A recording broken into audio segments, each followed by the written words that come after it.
Kinaladkad ko muna palabas ang aking bisikleta mula sa terminal ng Naga kung saan ako nagpahinga kagabi.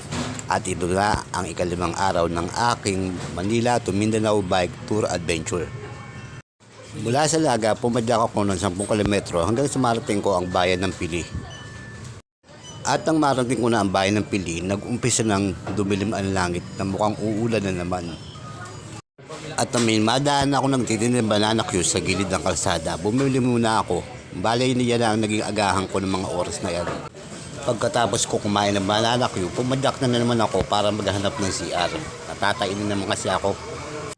Buti lang at may nakita akong gasolinahan kung saan pwede akong buwas. At buti na rin lang, napakiusapan ko ang papa-attendant kasi yung ibang gasoline station kasi ayaw nila nagpapagamit ng CR. Ang laging katwiran nila, barado ang CR nila. Kaya yun, salamat talaga sa papa-attendant na nagpagamit ng CR sa akin dyan.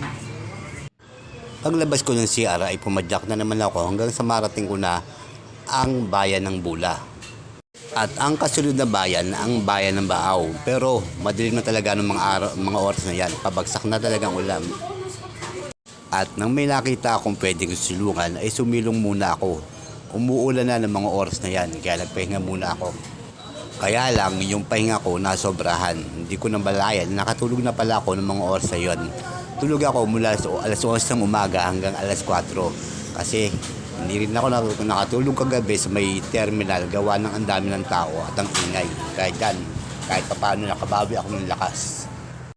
At ang magising ako ng alas 4 ay umuulan pa rin. Wala talaga. Pangit talaga ang panahon. At ang tumigil ng ulan ay pumadyak na naman ako. Pumasok ako sa bayan ng Baaw kasi may isa akong Facebook friend na nag-request sa akin na daanan ko raw yung Baaw at magpicture. Kaya yan, pinagbigyan ko siya. At pagkatapos, tinuloy-tuloy ko yun na ang pagpadyak hanggang sa makarating ako ng bayan ng Nabwa. Dito pa rin yan sa Bicarao, Camarines Sur. Kaso nga lang, palubat na ang cellphone ko ng mga oras na yan. Tingnan nyo ang langit, madilim naman, sigurado. Uulan na naman yan. At nang malobat ako, dumaan muna ako sa may bayan ng Malabwa, dyan sa may 7-Eleven para magpa-charge. Yun nga lang, pagkalabas ko ng 7-Eleven ay surprise! Umuulan na naman. At dyan natatapos ang aking ikilamang araw ng Manila to Mindanao Bike Adventure Tour. Salamat sa panonood and God